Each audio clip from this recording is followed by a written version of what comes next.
Nesse vídeo, pessoal, nós vamos falar sobre o massacre de Bucha e como foi a reação da Ucrânia e do mundo quando começaram a surgir as imagens. Também vamos falar sobre as tentativas de negociação entre a Ucrânia e a Rússia.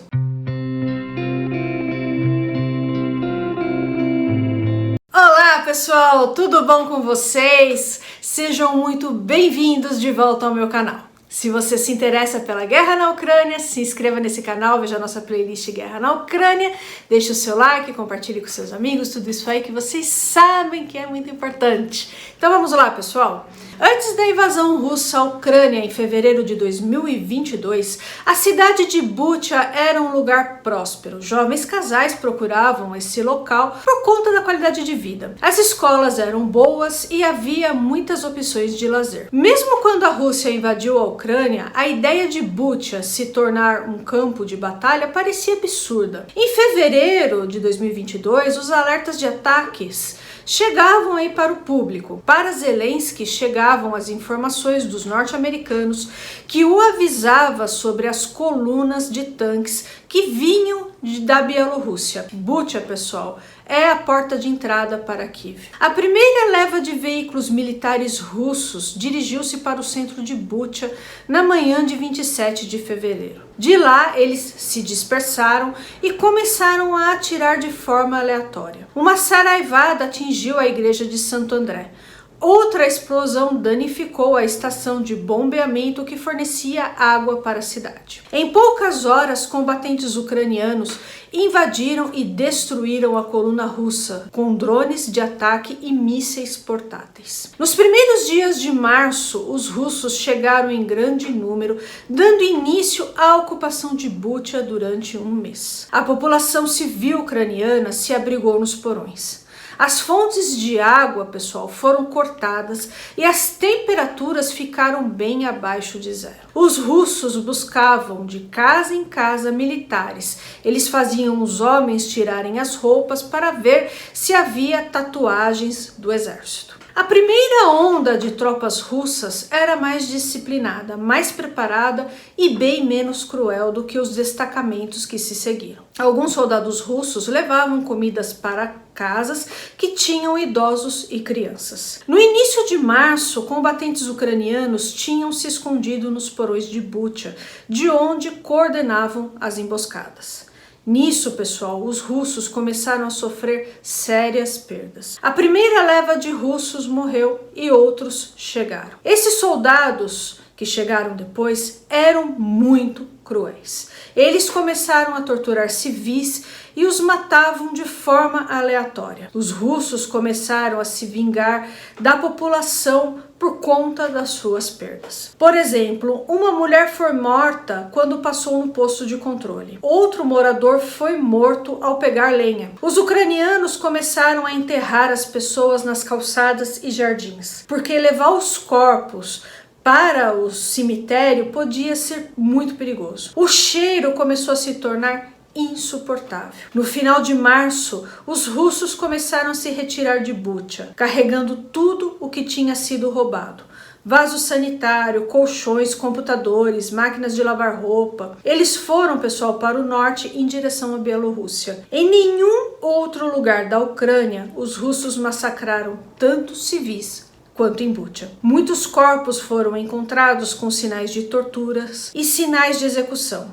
Houve inúmeros casos de estupro. Jornalistas encontraram uma rua cheia de corpos. Um homem foi morto andando de bicicleta, outro com um saco de pão na mão, ou seja, eram todos civis e estavam desarmados. Foram encontrados carros que foram roubados pelos russos com várias garrafas de vinho e vodka. Os aposentos dos comandantes estavam abarrotados de coisas nojentas, roubos, bebidas e a sujeira tomava conta. A liderança russa deu carta branca para os seus soldados fazerem o que quiserem em Bucha. Quando as imagens do massacre começaram a chegar, a equipe de Zelensky iniciou contato com diversos líderes europeus e americanos.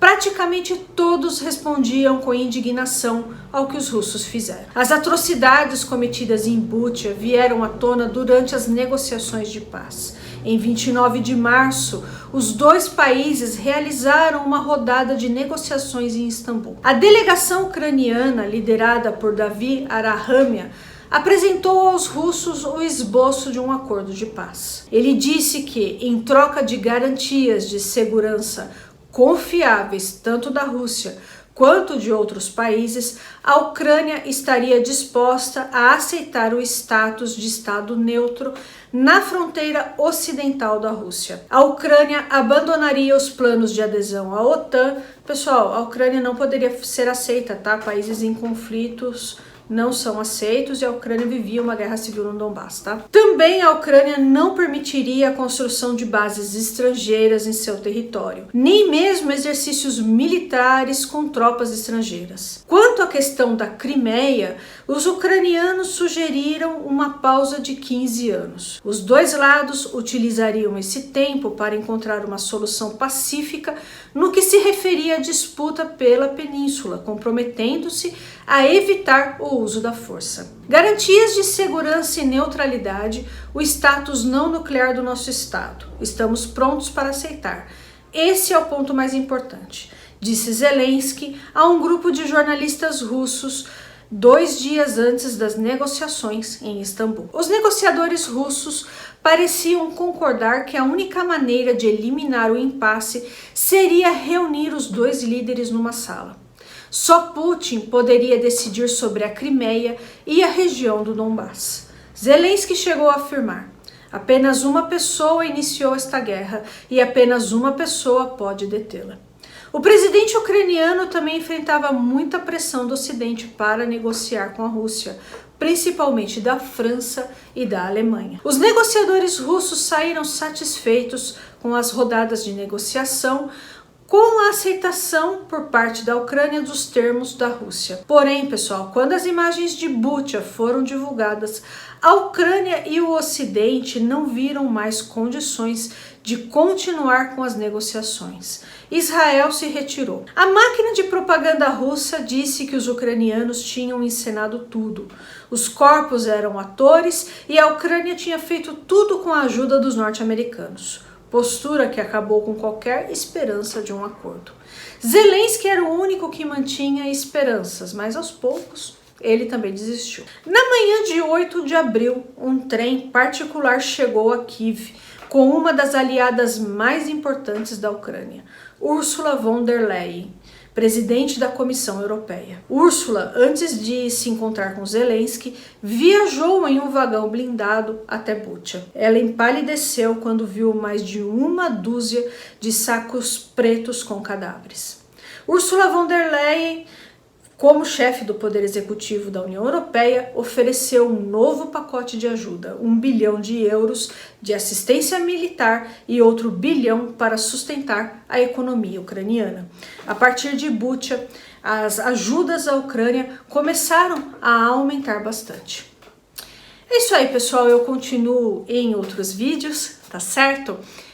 Aqui na descrição tem o nome do livro que eu usei, tem as referências, tudo, tá certo? É isso aí, pessoal. Vou ficando por aqui. Espero muitíssimo que vocês tenham gostado. Peço sua gentileza para você se inscrever nesse canal, curtir, compartilhar esse vídeo, tudo isso, todas essas coisas que vocês sabem que são muitíssimo importantes, tá certo? Um abraço e até mais.